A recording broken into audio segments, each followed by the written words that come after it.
Clínicas jurídicas. Bueno, si estuviéramos en una etapa normal, en un año normal, a estas alturas, habiendo ustedes ya realizado sus apelaciones de la sentencia definitiva, nos habríamos encontrado precisamente tomando cada uno de los alegatos que presenta cada uno de ustedes. Y si consideramos que en estos alegatos, ¿ah? Nos demoramos aproximadamente entre 4 o 5 alumnos por clase, ¿m? En una situación normal requeriríamos unas, calculo yo, unas 15 clases, ¿eh? 15 clases para tomar los alegatos, que son los que constituyen la nota de la primera evaluación. Pero ahora, que estamos en una época totalmente anormal, por el momento, porque no se sabe si estas pandemias van a empezar a azotar al mundo ya en forma más continua. Ya por ahí se habló que de nuevo en China, que nos ha exportado varias de estas enfermedades, ¿ah? Ya había muerto una persona en una ciudad en China y habían tenido que aislar y cerrar la ciudad, porque había muerto de peste negra, peste bubónica, la peste más mortal que hubo en la Edad Media, que mató casi a la mitad de Europa, de los habitantes de Europa. Así que no se sabe. Pero si estuviéramos en una época normal estaríamos rindiendo los alegatos. Y para rendir los alegatos, primero se le preguntaba al alumno cuáles eran los alegatos que había ido a ver a la Corte de Apelaciones, ¿cómo se llama? Y una vez que había señalado cuáles alegatos eran, se le preguntaba qué le había llamado la atención al alumno respecto de sus alegatos, se le había parecido que la formación del abogado que alegaba había sido buena, si había sido mala, es decir, había sido mala en la forma y en el fondo, en el sentido de que no se había expresado bien, por ejemplo, el abogado, no había hablado de corrido, ¿eh? No había utilizado muchas muletillas que se utilizan incluso por profesores ahora, o si de frente a la Corte le había hasta llamado la atención porque no sabía alguna cuestión de fondo, porque la Corte pregunta normalmente. Así que manifestaba su opinión de lo que el alumno había visto. Y los alumnos responsables no se conformaban con ver el número de alegatos que se les encargaba, que eran al menos 3, sino que algunos habían visto más de 3. Claro, los alumnos responsables siempre existen afortunadamente y queda en beneficio de ellos, porque como yo les digo en clases, cuando hay clases, se los digo directamente, es muy bueno ir a los tribunales, porque se aprende. Yendo con el código o los códigos del ramo, ustedes si van a los tribunales de la justicia penal, van a aprender procedimiento penal, si van a los de la justicia de familia, van a aprender procedimiento de familia el derecho civil de familia, y si van ¿cómo se llama? A los juicios laborales, van a aprender procedimiento laboral y juicios laborales, ¿no? Es muy bueno, solamente hay que tener las ganas, y bueno, las ganas nacen de la responsabilidad, ¿no es cierto? Hay otros que están esperando lograr el título, si alguna vez lo logran, ¿cómo se llama? Para empezar recién a ir a los tribunales o ¿cómo se llama? A estudiar estudiar bien. Eso ya depende de las personas, como en todo. La responsabilidad, desgraciadamente, no es un bien que se pueda adquirir en ninguna parte. Eso, no sé. Me da la impresión a mí de que la responsabilidad es un bien adquirido, es decir, que los padres se lo enseñan. Claro que hay algunos que aunque los padres se lo enseñen tampoco lo acogen, ese bien tan importante en la vida que se llama responsabilidad. Pero bueno, y después de que nos contaba cuál había sido su experiencia en los alegatos que había visto, el alumno empezaba, como se llama, a decir su alegato, sin leer el alegato, porque lo prohíbe, ¿no es cierto?, la ley en el artículo 226. Y cuando leía la segunda vez, yo le avisaba, está leyendo de nuevo, porque evidentemente que eso influía en la nota. Y él, ¿no es cierto?, contaba los hechos y el derecho, en el sentido de por qué el juez se había equivocado al fallar, o en los hechos, o, digamos, apreciando erróneamente los hechos, o apreciando erróneamente el derecho, o apreciando erróneamente la prueba recaída sobre los hechos, y también sobre no la prueba, sino porque el derecho no se prueba, el derecho nacional no se prueba, sino que porque el tribunal habría hecho una mala apreciación de la prueba y con ello habría aplicado mal el derecho. Entonces el alumno exponía su alegato y en virtud de esa exposición obtenía una nota en la que se comprendía todo, ¿no es cierto? Se trataba de comprender todo, la forma en que exponía, si se sabía bien lo que estaba haciendo, si no tenía dudas, si hay un razonamiento, cuáles eran los hechos controvertidos, cómo se habían probado los hechos controvertidos que al alumno le había tocado probar en su caso para acreditar los hechos constitutivos del derecho. Y ahí, ¿no es cierto?, reitero, se le colocaba la nota. Ahora yo les he propuesto el sistema, que es el que se puede aplicar ahora simplemente, que era una parte, ¿no es cierto?, o para aplicar la nota, que es el de corregirle sus trabajos. Así que lo que les quiero señalar es que hay un montón de clases en las que nosotros estábamos ahí en la sala, ¿no es cierto?, en la sala de litigación, que era la que se usaba para que el alumno se fuera acostumbrando a un tribunal, estábamos tomando, ¿no es cierto?, los alegatos.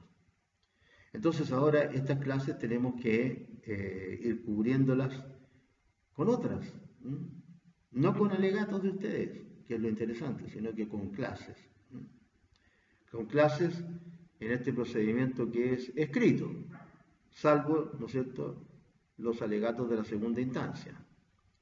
Porque también el procedimiento en la Corte, ¿no es cierto?, es escrito, salvo las pruebas que se puedan rendir en segunda instancia, cumpliéndose las exigencias que hace la ley para rendir pruebas en segunda instancia, dependiendo de la prueba de que se trate, y en la que también pueden haber pruebas que son básicamente escritas, como la prueba documental, y otras que se requiere la presencia de las personas, como son las pruebas testimoniales o las pruebas de confesión de parte. Incluso, ¿no es cierto?, aunque se trate de peritaje, los peritajes van hechos en forma escrita y lo que se agrega es el informe, ¿no es cierto?, el peritaje, a través de un documento. En el sistema oral al perito se le interroga a propósito de su peritaje, pero acá se agrega el peritaje. Y aquí tiene que ir el abogado a defender o a contradecir el peritaje. Bien, entonces lo que les quiero decir es que tenemos que hacer algo en estas clases, que vendrían a suplantar en algunas clases de las que vienen, tenemos varias clases todavía, como digo, 10 o 15, que vendrían a suplantar los alegatos que ustedes rinden en presencia cuando está todo normal. ¿Por qué? Porque si no sigo explicando algunas cuestiones que las que yo creo que debo explicar ahora, que siguen siendo de procedimiento civil, tendría que pasarles materia penal, ¿m? Materia penal. Y en realidad lo que nosotros hacemos en la materia penal es un ejercicio en el que previamente también se tiene que recurrir a los tribunales, en este caso de carácter penal, sea el tribunal de garantía, que es donde hacemos la audiencia, y que también los invito, les sugiero, como se llama, que si pueden vayan a ver parte de un ¿cómo se llama?, un proceso oral, ¿no?, en lo penal.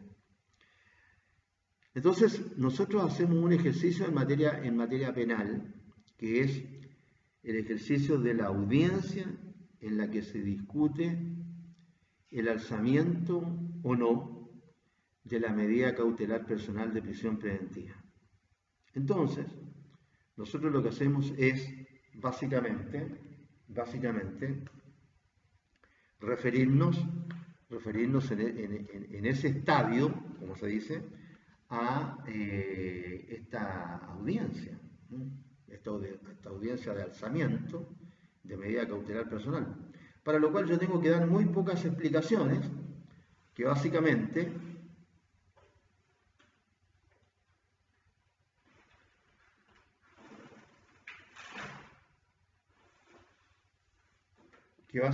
tienen que ver con todo lo que dice relación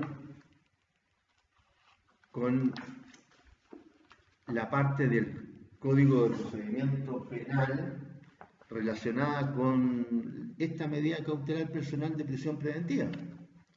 Artículos 141 y siguiente del Código Procesal Penal.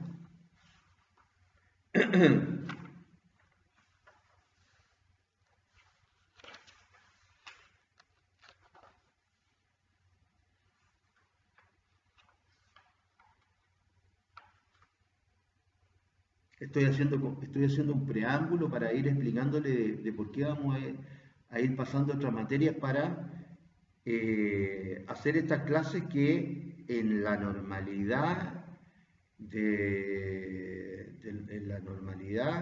las clases ustedes deberían estar dando sus alegatos.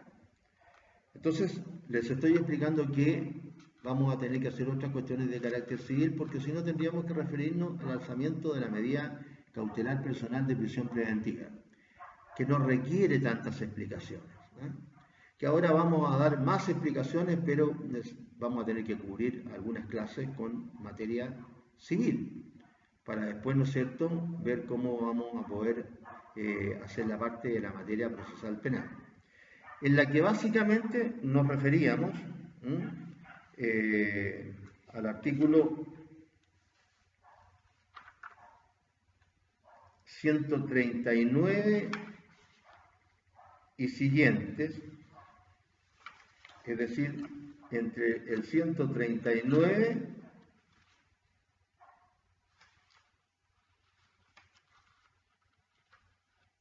y el 156 bis, que se refiere a la medida cautelar personal.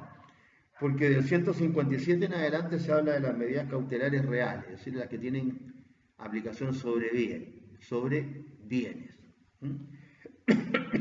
Entonces, básicamente, cuando tratábamos la parte de la segunda evaluación, nos referíamos a las explicaciones para solicitar la audiencia, que se fijara una audiencia para discutir sobre el alzamiento de la medida cautelar personal de prisión preventiva, y después la audiencia sobre prisión preventiva, sobre este presunto alzamiento, en la que actúan los intervinientes que actúan ahí, ¿no es cierto?, que son el defensor, que es el que pide normalmente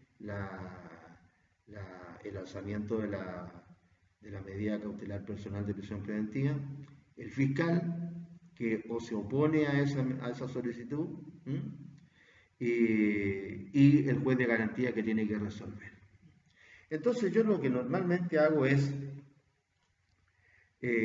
hablar sobre la prisión preventiva, sobre cuándo procede,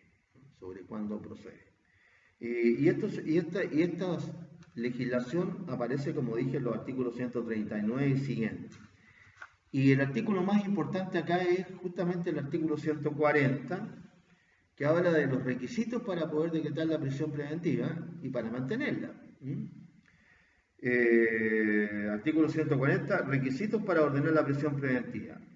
Una vez formalizada la investigación, el tribunal, a petición del Ministerio Público o del querellante, podrá decretar la prisión preventiva del imputado siempre que el solicitante acreditare que se cumplen los siguientes requisitos. Entonces nosotros vamos analizando esos requisitos y vamos, ¿no es cierto?, hablando de esta prisión preventiva.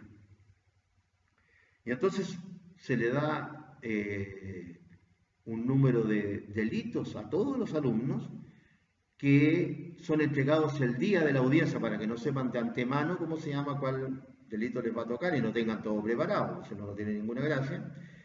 Al menos, ¿no es cierto?, señalamos 5 delitos y le toca, de esos 5 delitos le toca uno a ese grupo, que se va repitiendo en la sucesiva audiencia.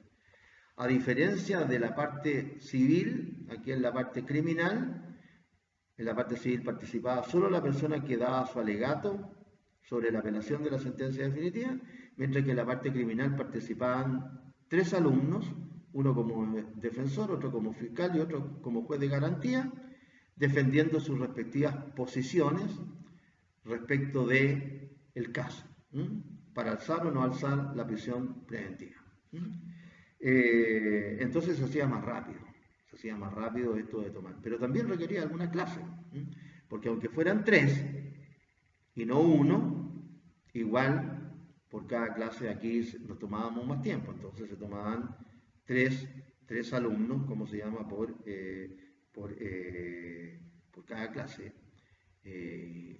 y 3 alumnos por cada actuación, digamos, y en una hora, en vez de 4 o 5 de la parte civil, se tomaban 2 o 3.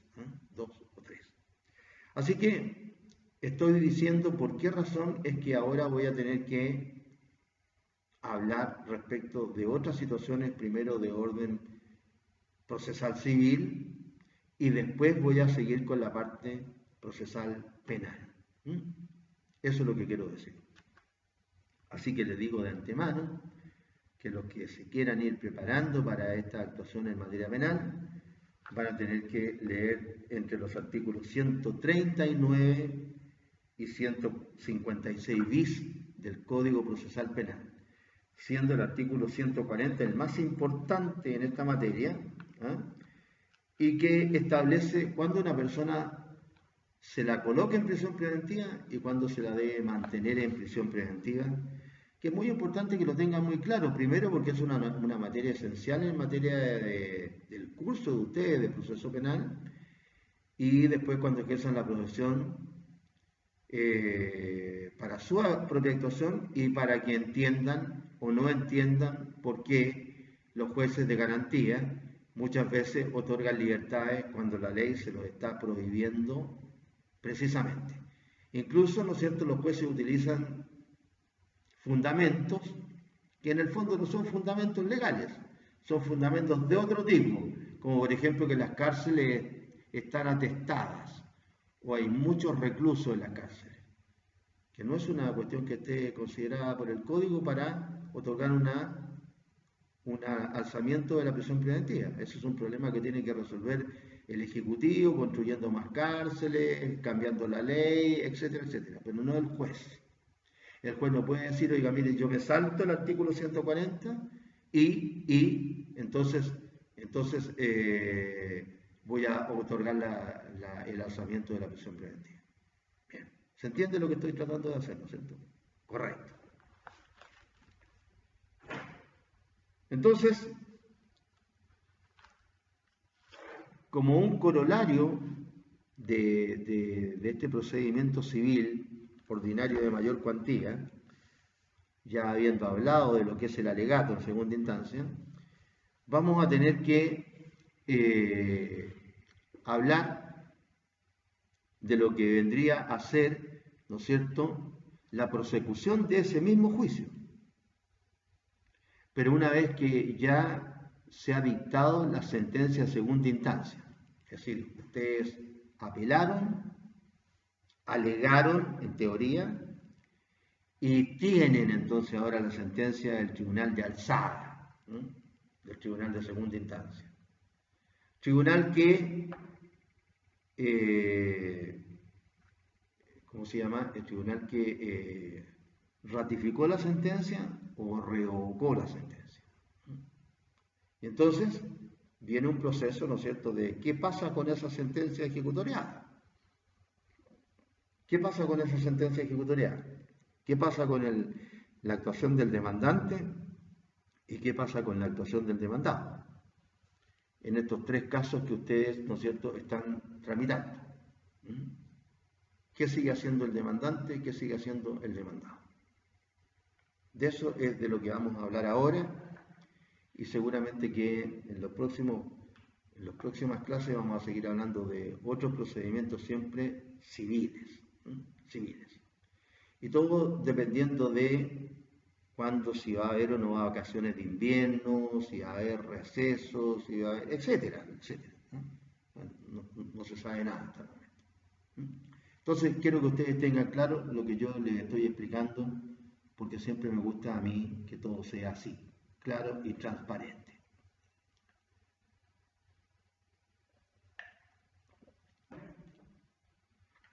Entonces, ¿qué pasa con la sentencia ejecutoriada? Recibió la apelación de la sentencia definitiva el Tribunal de Alzada, la Corte de Apelaciones de Arica en este caso, y resolvió la causa. La resolvió de inmediato, el mismo día de la vista de la causa, o la resolvió una vez que se produjo el acuerdo, dentro del plazo, en teoría, en que se debe, ¿no es cierto?, producir el acuerdo. Se cumplen los plazos legales, que son aquellos que tienen las partes para deducir ya otro tipo de recursos para recurrir ante la Corte Suprema, como pueden ser el recurso de casación en la forma y en el fondo. Recurso de casación. Digamos que para poder seguir avanzando con la ejecución de la sentencia, porque no vamos a poder hablar de estos otros recursos que se van a tramitar ante la Corte Suprema, que también podríamos hacerlo, pero vamos a llegar igual a un alegato. La causa vuelve al tribunal. Pasó el plazo para interponer un recurso de casación. Se certifica por el tribunal que han transcurrido los plazos legales, no se ha interpuesto recurso, los que la ley admite, en contra de esa sentencia, y se devuelven los autos, como se dice siempre, al tribunal, como se llama, de primera instancia. El tribunal de primera instancia, lo primero que hace cuando recibe el proceso es, bueno, primero certificar, ¿no es cierto? Pero esa no es una resolución, es una certificación que hace el ministro de fe del tribunal, que certifica que la causa, ¿no es cierto?, regresó de la corte el día tanto. Bien. Entonces, el juez de primera instancia recobró su competencia para seguir tramitando el pleito. No nos olvidemos que cuando se había concedido la apelación de la sentencia de primera instancia, se había concedido la apelación en ambos efectos, es decir, en el efecto suspensivo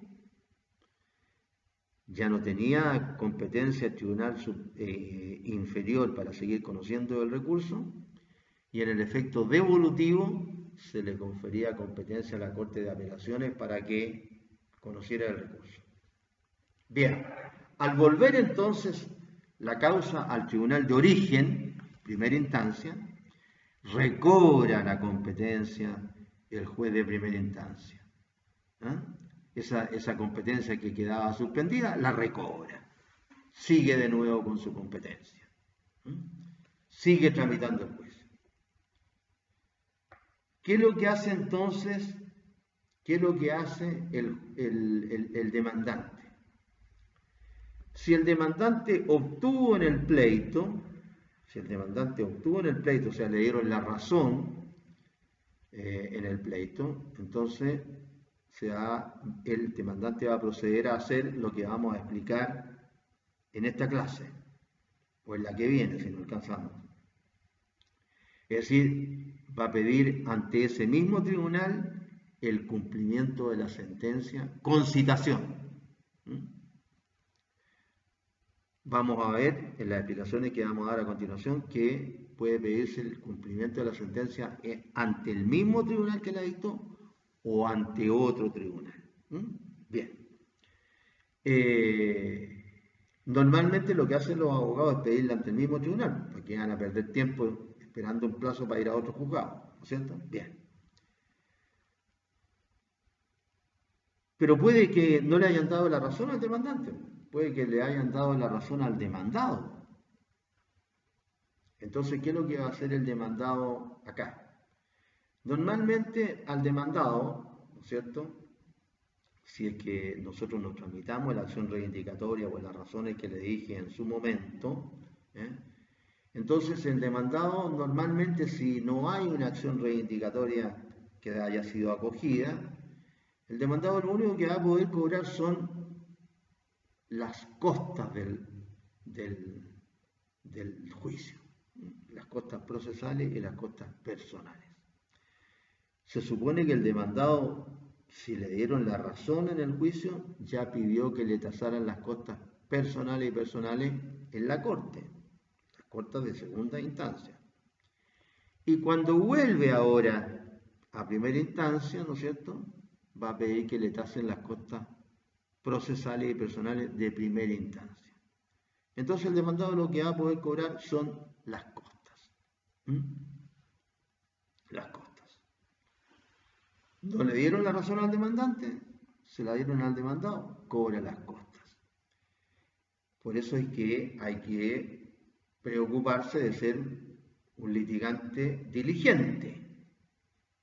Porque si no se es diligente y se pierde el juicio, no significa simplemente que uno se va para la casa, no, significa que va a tener que pagar costas. O sea, además de perder el juicio, tiene que pagar costas. Así que hay que ser diligente. Bien. Pero también puede el demandado, que salió victorioso en esta demanda, que interpuso la otra parte, puede él ahora iniciar su propia demanda ordinaria en contra de ese demandante vencido. ¿Por qué? Porque la sentencia produce ejecutoria respecto de los hechos que ya fueron objeto del juicio anterior. Esto lo dice la ley, por ahí.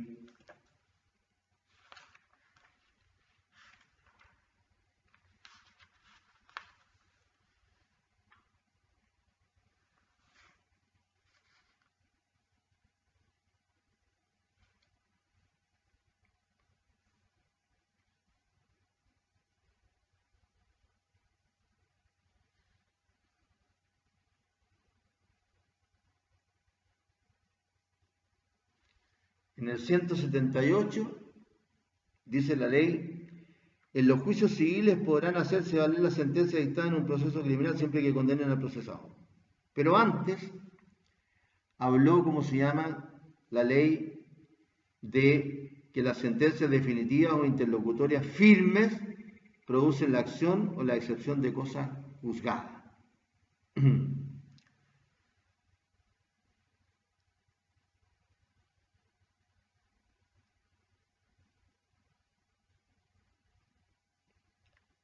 En el artículo 182, a su vez, la ley, estoy leyendo el Código de Procedimiento Civil, lógicamente, ordena que, notificada una sentencia definitiva o interlocutoria a alguna de las partes, no podrá el tribunal que la dictó alterarla o modificarla de manera alguna. Podrá, sin embargo, a solicitud de parte, aclarar los puntos oscuros o dudosos, salvar las omisiones y rectificar los errores de copia, etc. decir, eso era lo que procedía antes de la dictación de la sentencia definitiva.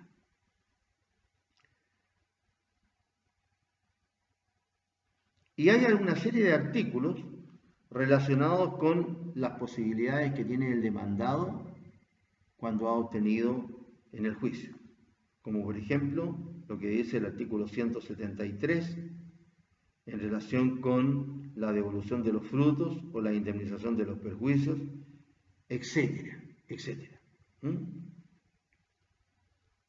Ahí va a haber que leer la sentencia para ver de qué manera el demandado resultó beneficiado con la sentencia definitiva ejecutorial.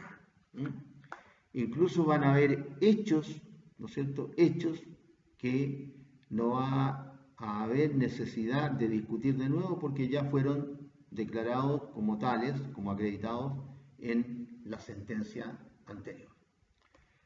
Así que yo les recalco esto porque hay que ser diligente durante la tramitación de un juicio desde antes de que el juicio se inicie. Porque los resultados, cuando el juicio resulta negativo para el demandante, pueden ser demoledores. Se empieza pagando costas procesales y personales y se puede terminar, ¿no es cierto?, en vez de que le paguen al demandante, se puede terminar en el otro juicio que es el demandado ahora, por las razones que yo les dije en su momento, se puede ordenar que el demandante le pague a este demandado, que va a ser el nuevo demandante basado en el juicio en el que al demandante no le dieron la razón. Bien claro, ¿no es cierto? Hay que ser responsable, diligente. Bien. Entonces, nosotros ahora vamos a hablar de la ejecución de las sentencias. Después de la ejecución de la sentencia, vamos a hablar seguramente de algunos juicios especiales que son los que tienen mayor tramitación para que ustedes queden al tanto de ello. Y con eso, ¿no es cierto?, cubrimos las clases de carácter procesal, es decir, la toma de las audiencias que ocurrían en materia procesal penal. Entonces, ¿qué es lo que ocurre cuando una sentencia definitiva de primera instancia ha sido conocida por la Corte de Apelaciones y esta sentencia se encuentra sentencia ejecutorial? Certificado la vuelta del expediente por el ministro de Fe del tribunal, el juez dicta una resolución bien simple, que significa cúmplase. Cúmplase. ¿Cúmplase qué? Cúmplase lo que ordenó la Corte de Apelaciones, que es el Tribunal Superior Jerárquico. Que es el Tribunal Superior Jerárquico. Entonces, este cúmplase va a depender de lo que haya resuelto la sentencia de alzada. Si le negó la demanda al demandante o si le acogió la demanda al demandante. Y si le acogió la demanda al demandante, ¿en qué forma se la acogió? La acogió completamente, todo lo que solicitó el demandante, o en parte. Y de esto va a depender, ¿no es cierto?, la situación del demandado. Si le acogió completamente la demanda al demandante o si le acogió en parte la demanda al demandante.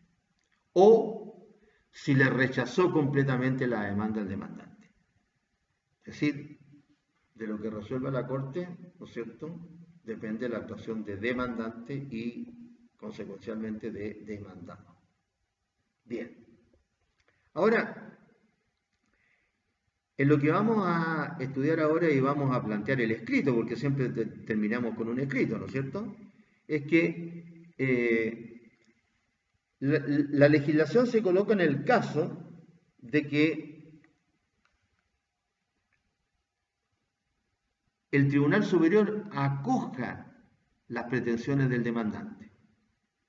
¿Por qué? Porque en este título 19 que habla de la ejecución de las resoluciones, en el párrafo primero habla de las resoluciones pronunciadas por tribunales chilenos. ¿Ah? Y dentro de este párrafo de las resoluciones pronunciadas por tribunales chilenos, se refiere primero al cumplimiento de la sentencia que se pide ante el mismo tribunal que dictó la sentencia, y da a entender, ¿no es cierto?, que también existe la posibilidad de pedirlo ante otro tribunal. ¿Ah? Dicho de otra manera, las sentencias ejecutoriadas, de acuerdo con el artículo 434 del Código de Procedimiento Civil, en su número 1, constituyen título ejecutivo. El 434 dice: el juicio ejecutivo tiene lugar en las obligaciones de dar cuando para reclamar su cumplimiento se hace valer alguno de los siguientes títulos. Títulos ejecutivos. Primero, sentencia firme, bien sea definitiva o interlocutoria. Después hay otros títulos hasta el número 7. Entonces, la sentencia firme, definitiva o interlocutoria, en los casos que proceda, es un título ejecutivo. Es decir, se puede pedir, ¿no es cierto?, se puede pedir la ejecución de la sentencia ejecutoriada ante otro tribunal diferente del que la dictó. En este caso,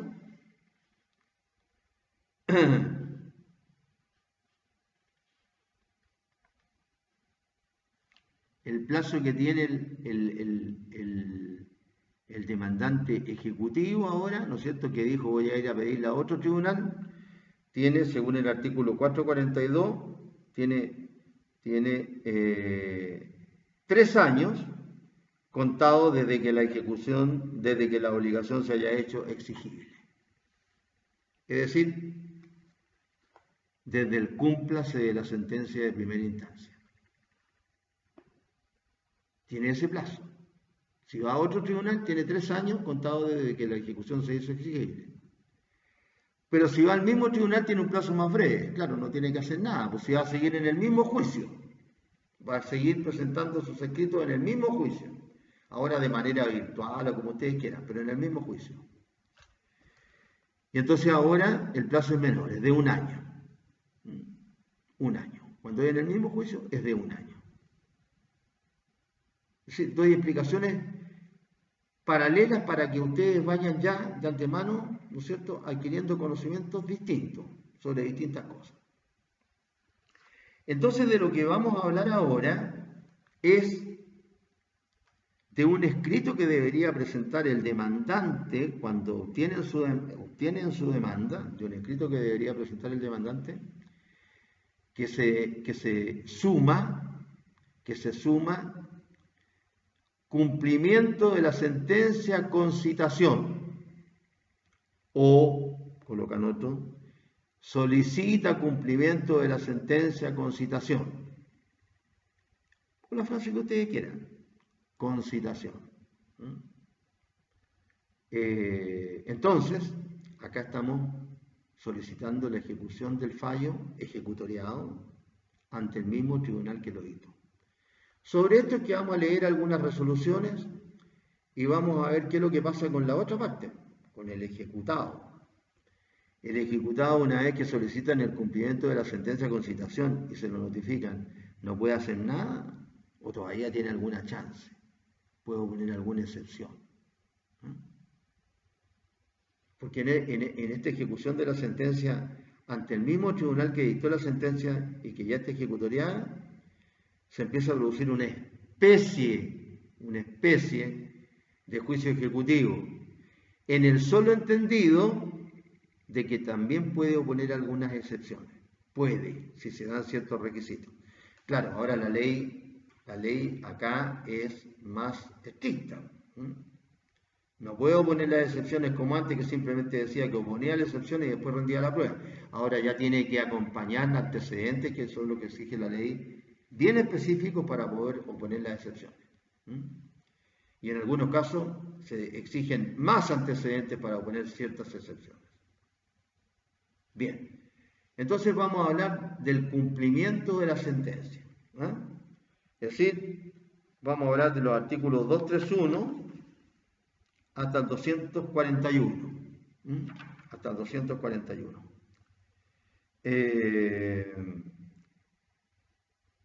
Y vamos a ir explicándolo para terminar después con, ¿no es cierto?, el escrito, que es el que siempre nosotros proponemos. Entonces, repito, de la ejecución de las resoluciones, título 19, párrafo primero, de las resoluciones pronunciadas por tribunales chilenos. Artículo 231.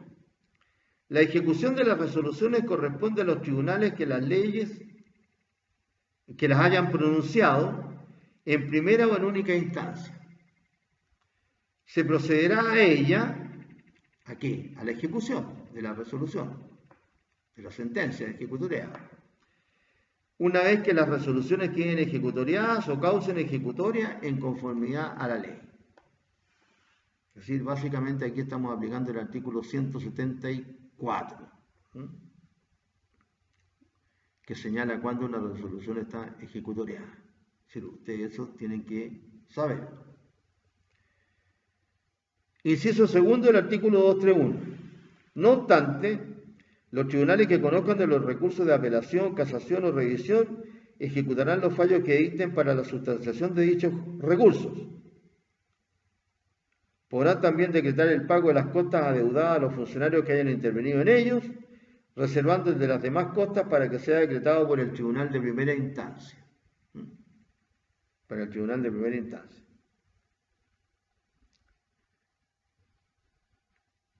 Y en el artículo 232 se aclara esto de pedir, ¿no es cierto?, el cumplimiento de la sentencia ante el mismo tribunal que la dictó o ante otro tribunal, que no fue el que la dictó. ¿Por qué? El 232 ordena: siempre que la ejecución de una sentencia definitiva haga necesaria la iniciación de un nuevo juicio, podrá éste deducirse ante el tribunal que menciona el inciso primero del artículo 231, o, es decir, ante el tribunal que la dictó, o ante el que sea competente en conformidad a los principios generales establecidos por la ley, a elección de la parte que haya obtenido en el pleito. Claro, porque si se inicia un nuevo juicio, ¿no es cierto?, va a lo mejor a serle designado otro tribunal que no fue el que dictó la sentencia, porque la tramitación va a ser diferente. Ahora vamos a hablar de un juicio ejecutivo que está basado en un título ejecutivo. Entonces, el que normalmente pide que se ejecute la sentencia es el demandante que obtuvo en el juicio. Porque todos estos artículos están relacionados con eso.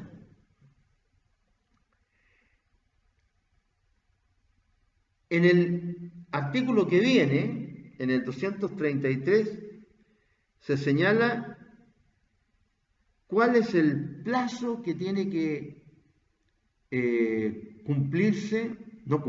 cuál es el plazo que tiene que observarse para poder presentar, ¿no es cierto?, el cumplimiento de la sentencia ante el mismo tribunal que la dictó.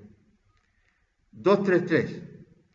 Cuando se solicite la ejecución de una sentencia ante el tribunal que la dictó, dentro del plazo de 1 año, contado desde que la ejecución se hizo exigible, si la ley no ha dispuesto otra forma especial de cumplirla, se ordenará su cumplimiento con citación de la persona en contra de quien se pide.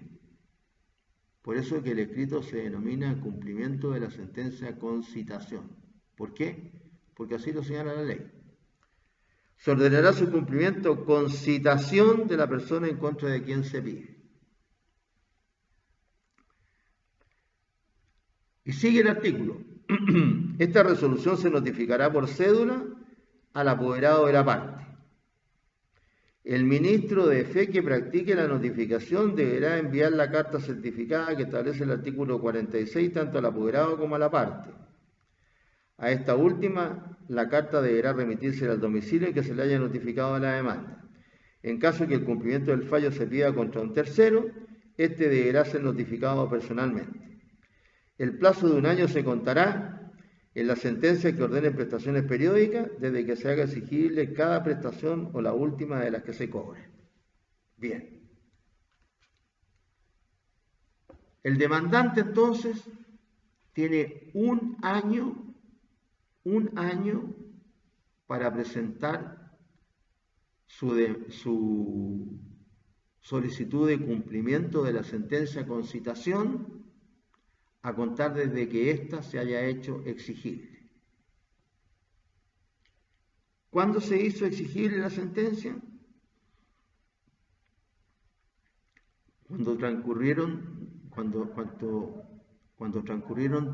todos los recursos que ya ordenaba la ley en contra de la sentencia definitiva de primera instancia y cuando el tribunal de segunda le otorgó el cúmplase. Ahí se hizo exigible. Repetir lo anterior para llegar al cúmplase. Ahí se hizo exigible. Desde esa fecha entonces empieza a correr un año. Empieza a correr un año. El tribunal siempre que recibe un expediente del Tribunal Superior ordena cúmplase. Por una razón bien simple, porque si no cumple con lo que ordena el Tribunal Superior, incurre en un delito. El juez que se niega a cumplir la orden, en este caso una resolución judicial, del Tribunal Superior. Incurre en lo que se denomina desobediencia judicial, que es un tipo de prevaricación judicial. Bien, claro, hay una jerarquía bien parecida a otras instituciones del Estado en materia judicial. Claro, porque ¿para qué se va a recurrir ante el Tribunal Superior si el Tribunal Superior dice algo y después el inferior no lo cumple? Bien, tiene que cumplir. Entonces empieza a correr un año desde el cúmplase. Está bien clarita la fecha. Si, por ejemplo, el cúmplase es el día 5 de enero, siempre se aconseja, y yo se lo aconsejo, que lo pidan el cúmplase varios días antes del 15 de enero, de la vuelta del año.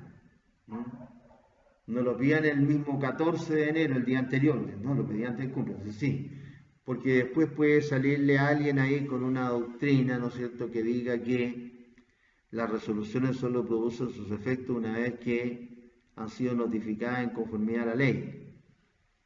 Entonces a lo mejor ustedes pidieron el cúmplase el 14 de enero, un día antes del cumplimiento del año de plazo, y el juez proveyó, como todo lo provee al día siguiente, cuando lo provee normalmente al día siguiente, entonces le voy a proveer el 15.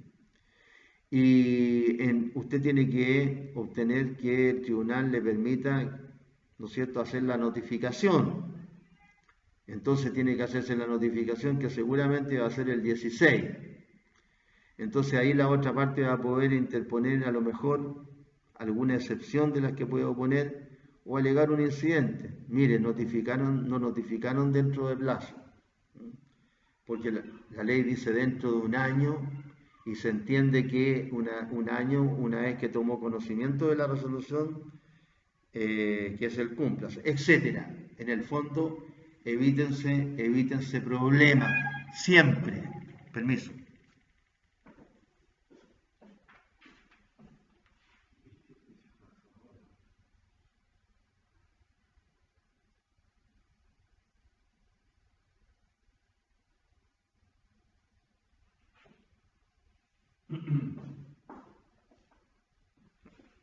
Así que evítense problemas siempre, ¿eh? Y si ustedes calculan de acuerdo con lo que el conocimiento que ya tienen de los tribunales, etcétera, cuando ya están tramitando, si ustedes calculan que se va a demorar en notificar, en que ustedes entreguen el expediente, se lo encarguen al receptor, etcétera, de acuerdo con el trabajo del receptor, los receptores tienen un montón de mañas. Mire, yo ahora no puedo notificar porque le estoy notificando al banco, porque el banco es que me contrata normalmente, tengo que notificarle primero al banco, etcétera. Entonces ustedes tómense unos días siempre en los que de todas maneras, ¿no es cierto? Tanto su petición como la resolución del cúmplase y como la notificación del receptor estén dentro del plazo de un año. ¿Me entienden? O sea, si el plazo se vencía el 5 de enero, ustedes tengan todo eso hecho antes del 4 de enero. ¿Me explico, no es cierto? Claro.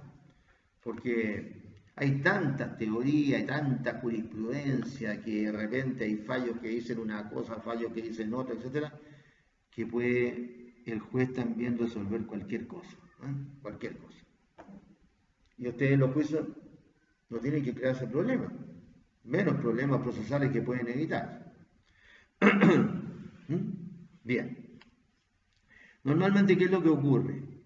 Que para hacer todo de una vez, el demandante, que es el que está pidiendo el cumplimiento de la sentencia con citación, el demandante pide antes de eso que le tasen las costas procesales y personales. Y se procede a tasar las costas procesales y personales y quedan ejecutoriadas la tasación de las costas e inmediatamente, ¿no es cierto?, se pide el cumplimiento de la sentencia con las costas, ya no se discute. Solo van a quedar pendientes las costas que se causen desde el momento del cumplimiento de la sentencia hacia adelante. O también se puede pedir la tasación de todas las costas una vez que se haya terminado, ¿no es cierto?, con el proceso de cumplimiento de la sentencia. También se puede hacer. Bien. Pero siempre antes, siempre hay que andar antes.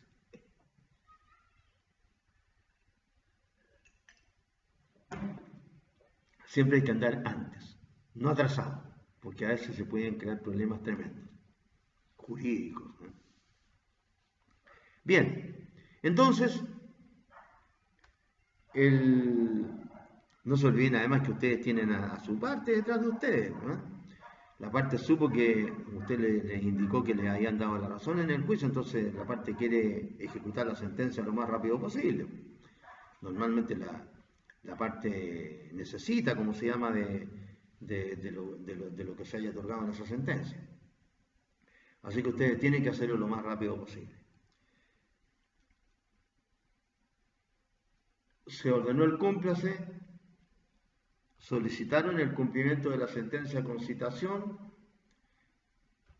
le pidieron al receptor que haga la notificación y notificaron. ¿Qué es lo que ocurre ahí? ¿Qué es lo que ocurre ahí?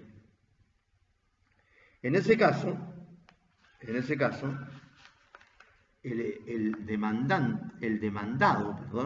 demandado ahora pasa a llamarse ejecutado.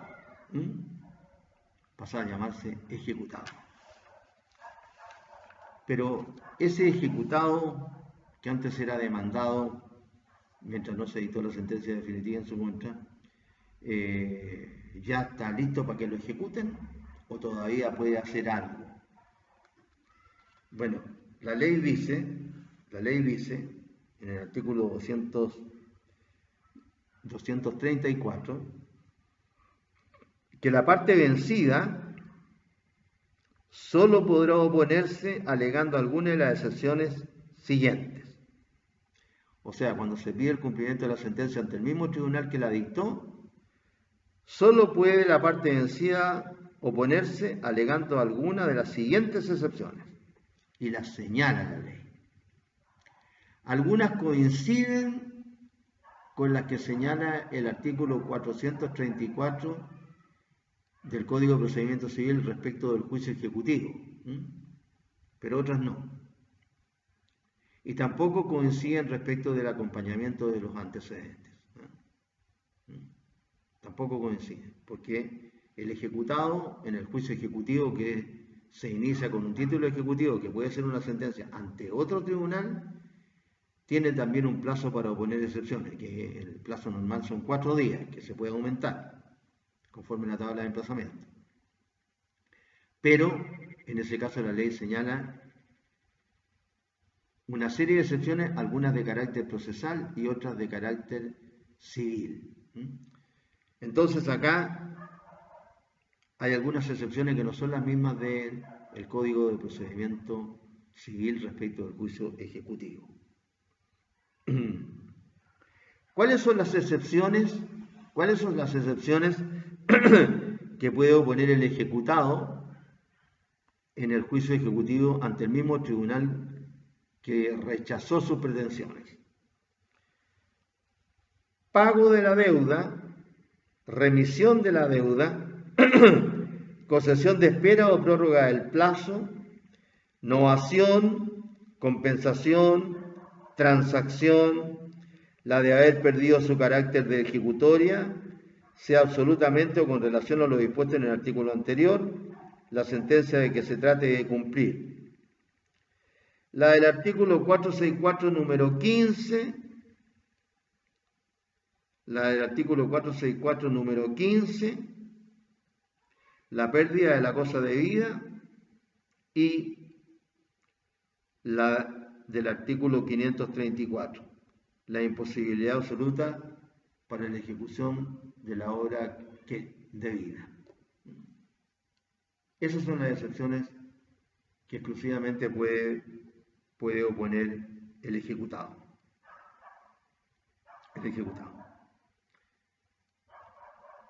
Ahora, en este caso, el ejecutado debe cumplir con ciertas exigencias. Respecto del primer grupo de excepciones,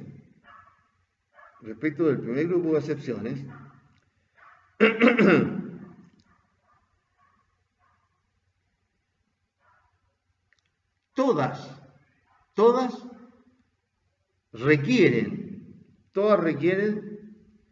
que se funden en antecedentes escritos, y todas requieren que se funden en hechos acaecidos con posterioridad a la sentencia de cuyo cumplimiento se trata. Es decir, tienen que acompañarse antecedentes que demuestren estos requisitos. No va la excepción así solita, por decirlo así, o pongo la excepción de tal cosa. No. Incluso pueden dar explicaciones, pero si no acompañan los antecedentes, como vamos a ver después, se la desecha la excepción. Entonces, la excepción de pago de la deuda, remisión de la misma, concesión de espera, novación, compensación, transacción, la de haber perdido su carácter de ejecutoria, sea absolutamente con relación a lo dispuesto en el artículo anterior, la sentencia que se trate de cumplir, la del artículo 464 número 15 y la del artículo 5634 deben fundarse en antecedentes escritos, y todas en antecedentes escritos y en hechos acaecidos con posterioridad a la sentencia cuyo cumplimiento se trata. Claro, o sea, poder volver a discutir lo que ya se discutió antes y que llegó a la sentencia. Tiene que tratarse de hechos que ocurrieron después de la sentencia. Bien. Pero hay dos excepciones que ya han sido señaladas, que son 3 excepciones. La de falta de oportunidad en la ejecución y las ya mencionadas de pérdida de la cosa debida, 464 número 15, y de imposibilidad absoluta para ejecutar la obra debida. Esas 3 excepciones, además de contar en antecedentes escritos, en hechos acaecidos con posterioridad a la sentencia de cuyo cumplimiento se trata, además de eso, para ser admitida a tramitación, deben aparecer revestidas de fundamento plausible. decir, de fundamentos que al juez le parezcan que merecen una justificación para tramitarlas. Si no es así nomás, no es llegar a poner estas excepciones.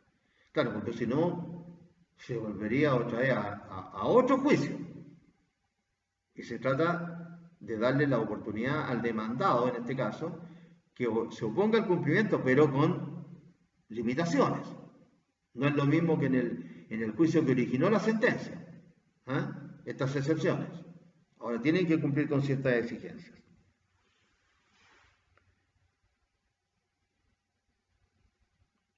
Y además la ley dice que la oposición de una o dos o varias de estas excepciones, ¿no es cierto?, cumpliendo con los antecedentes que a la excepción que se opone ordene la ley, la oposición solo podrá deducirse dentro de la citación a que se refiere el artículo precedente. ¿Y cuál es el término de la citación? 3 días. Eso ya lo hemos visto antes. El artículo 69. Siempre que se ordene o autorice una sentencia con citación, se entenderá que no puede llevarse a cabo sino pasados 3 días después de la notificación de la parte contraria, la cual tendrá el derecho de oponerse o deducir observaciones dentro de dicho plazo, suspendiéndose en tal caso la diligencia hasta que se resuelva el incidente. O sea, yo puedo deducir una o más de estas excepciones con las exigencias que hace la ley, antecedente escrito, hecho acaecido con posterioridad a la sentencia cuyo cumplimiento se trata y, ¿cómo se llama?, con fundamentos plausibles respecto de las que señala la ley. En 3 días tengo que tener todo eso. En 3 días.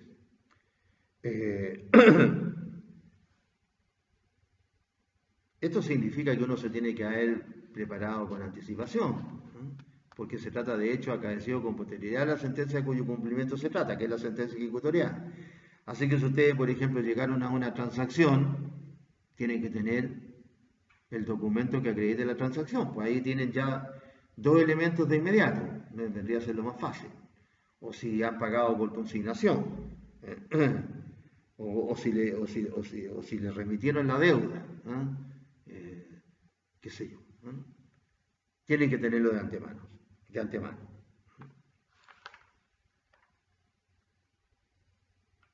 La oposición se tramitará en forma incidental. En forma incidental, ¿no es cierto? Ya hemos hablado antes, así, grosso modo, de cómo se tramitan los incidentes. 3 días para responder el incidente. El juez tiene la posibilidad por sí ante sí de admitir o no admitir un incidente a prueba y sentencia de inmediato. Ahora, si la oposición de una o más de las excepciones no reúne, o se interpone fuera de plazo también. Entonces, si las excepciones no reúnen los requisitos exigidos por el inciso primero, se rechazará de plano, inmediatamente.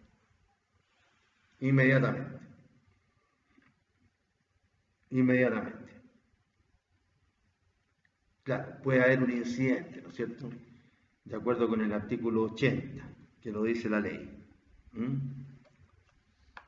Cuando no se ha hecho valer en persona ninguna de las resoluciones acaecidas en el juicio, por no haberse notificado en conformidad a la ley ninguna de ellas. Entonces, en ese caso, se va a rechazar de plano el incidente. Eso es lo que ocurre cuando se notifica una sentencia ante el mismo, no cuando se notifica, sino que cuando se solicita la ejecución de una sentencia ante el mismo tribunal que la dictó. Entonces, el escrito que hay que hacer por el demandante es un escrito muy sencillo. Normalmente, simplemente se señala en la suma cumplimiento de la sentencia con citación. Eso es lo que normalmente se señala. Después viene la exigencia de todo escrito. Tribunal que la dictó, SJL del, por ejemplo, primer juzgado del crimen, primer juzgado de letra, de DIC. Segundo requisito, la individualización, ¿cierto? Juan Pérez Gutiérrez por el demandante en juicio ordinario sobre cumplimiento de contrato con indemnización de perjuicio, rol tanto, caratulado tanto con tanto, auxía digo.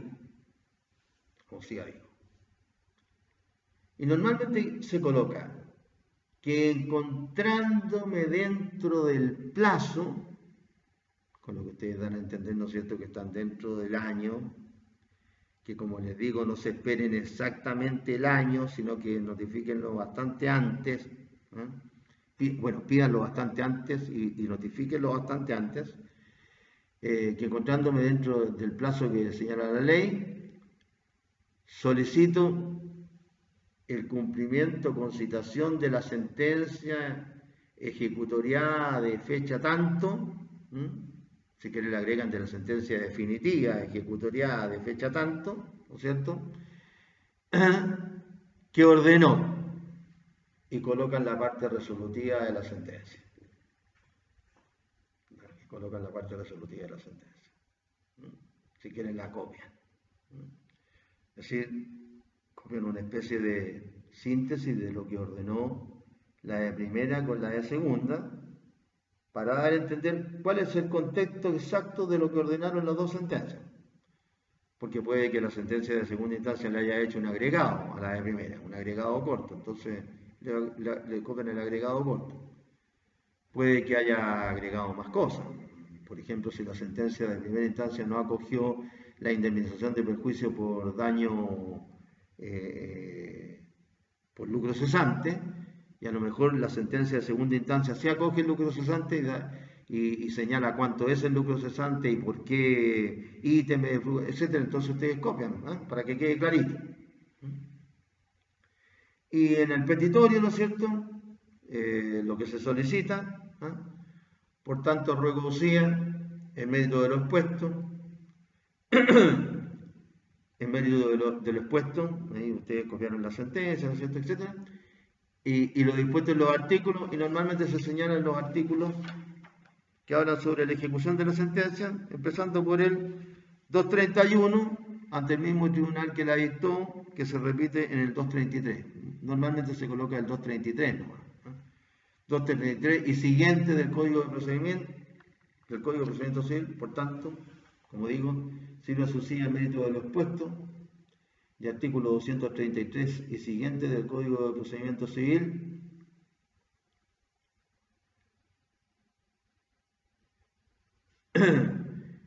tener por solicitado el cumplimiento de la sentencia con citación del demandado. Pueden colocarle el nombre del demandado completo. Coma, con costas. Porque ahora van a haber una serie de gastos, ¿no es cierto?, que son costas que se van a empezar a originar en esta etapa de cumplimiento de la sentencia. Así que ustedes van a tener que pedir eso también, cumplimiento de la sentencia con costas. Así que ahí tendríamos, ¿no es cierto?, la petición que está haciendo el demandante respecto de la petición de cumplimiento de la sentencia con citación, en este caso, con citación. Eso es lo que podemos señalar respecto de este ítem, que me imagino que ustedes lo tendrán estudiado ya en su materia de proceso civil. Pero que todas estas cuestiones sirven para repasar. Les reitero una vez más que muchas de las cuestiones que repasamos acá de derecho procesal, se preguntan en los exámenes de grado. Así que no está de más tener en cuenta estas explicaciones que se dan acá, ¿no es cierto?, respecto del proceso civil, en este caso, ahora relacionados con el cumplimiento de la sentencia. No sé, en la próxima clase iniciaremos con